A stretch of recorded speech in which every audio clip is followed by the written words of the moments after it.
Good day and welcome to the dining table.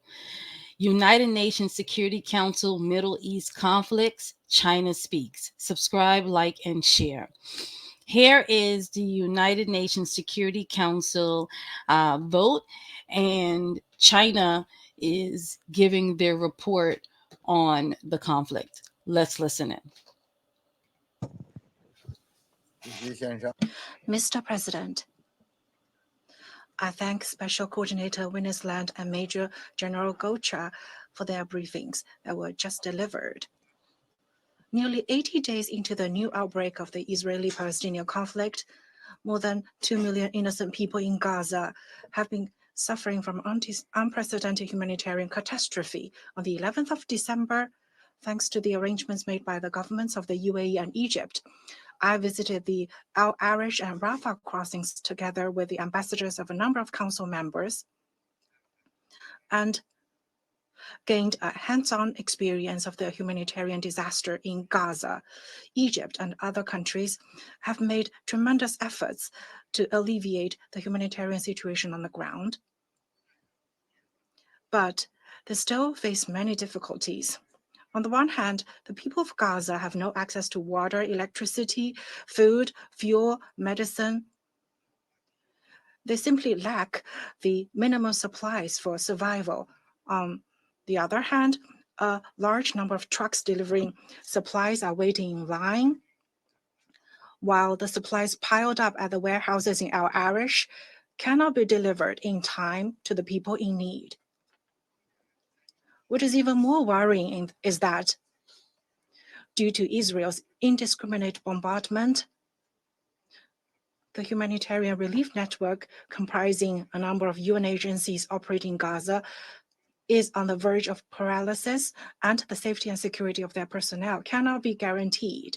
In this context, the UAE, on behalf of the Arab states, has tabled the draft text of a new council resolution aimed at removing bottlenecks to humanitarian access and alleviating the humanitarian disaster in Gaza. The UAE has held extensive consultations with council members on the draft text and has listened to the views and opinions of UN humanitarian agencies and has gained the support of the majority of council members. China has joined in the co-sponsorship of the draft resolution. We believe that no country should be hesitant out of any reason regarding this draft resolution. We urge relevant council members to take a constructive approach and support the council in taking meaningful, life-saving, and immediate actions.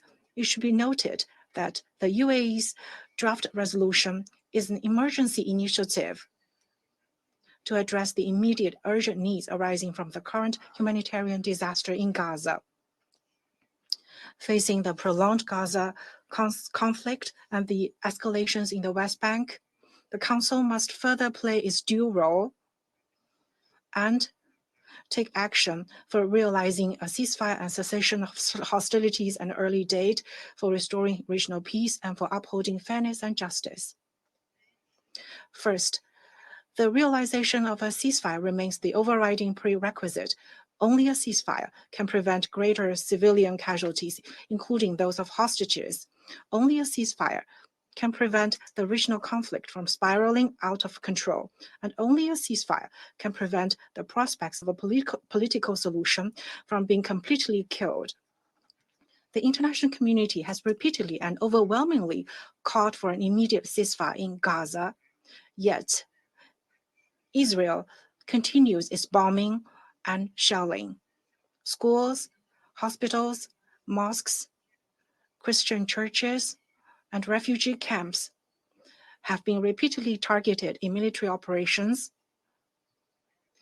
and there can be no justification for such attacks. It must be pointed out that causing more civilian casualties in Gaza will not hold the solution for rescuing the hostages, nor will it lead to greater security for any party. We urge Israel to immediately reverse its course of action and stop its indiscriminate military attacks and collective punishment against the people of Gaza. Second, every effort must be made to prevent the West Bank situation from getting out of control. While the eyes of the international community are focused on Gaza, violence committed by the Israeli army and settlers in the West Bank has intensified. Searches, arrests, and attacks against Palestinians happen on a daily basis with appalling frequency and intensity, and have resulted in a large number of Palestinian casualties.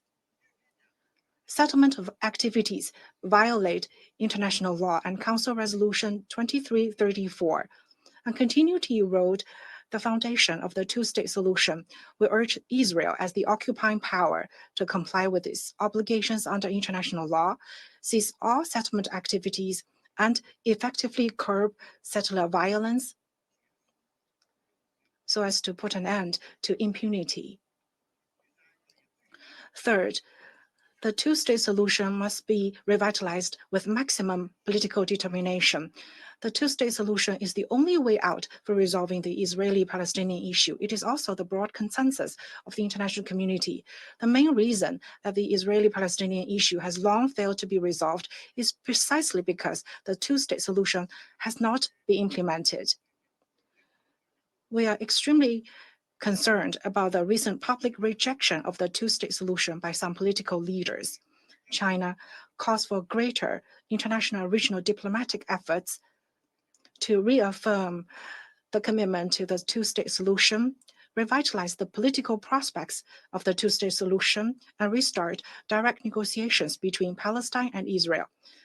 Undoubtedly, any solution to the question of Palestine should respect the will of the Palestinian people and the legitimate concerns of the countries of the region, and should not deviate from the basic direction of the two-state solution. China calls for the convening of an international peace conference that is larger in scale, scope, and effects, and for the formulation of a timetable and a roadmap so that the two-state solution can truly be realized. Thank you, Mr. President.